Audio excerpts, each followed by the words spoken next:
বিমানের পাইলট চেয়েছিল এই হাজিকে বাদ দিয়ে তার বিমান নিয়ে সে উড়ে যাবে মক্কাতে, কিন্তু আল্লাহর কি বিশেষ দেখেন রহমত, যতবার এই বিমানকে উড়িয়ে নিয়ে যাওয়ার চেষ্টা করা হয়েছে ঠিক অতবারই এই বিমানের মধ্যে ত্রুটি দেখা গিয়েছে।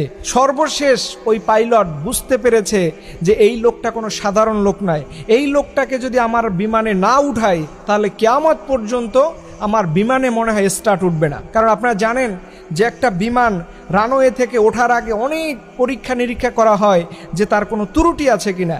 একবার, দুইবার, তিনবার ত্রুটি চেক করার পরে তারা বুঝতে পারলো যে আসলে বিমানে কোনো ত্রুটি নাই, ত্রুটি আছে আমাদের মনে। ওই যে হাজী সাহেব, এই যে লিবিয়ান যুবক আমেরকে রেখে আমরা যে বিমানের স্টার্ট করার চিন্তা ভাবনা করতেছি, এটা আমাদের ভুল।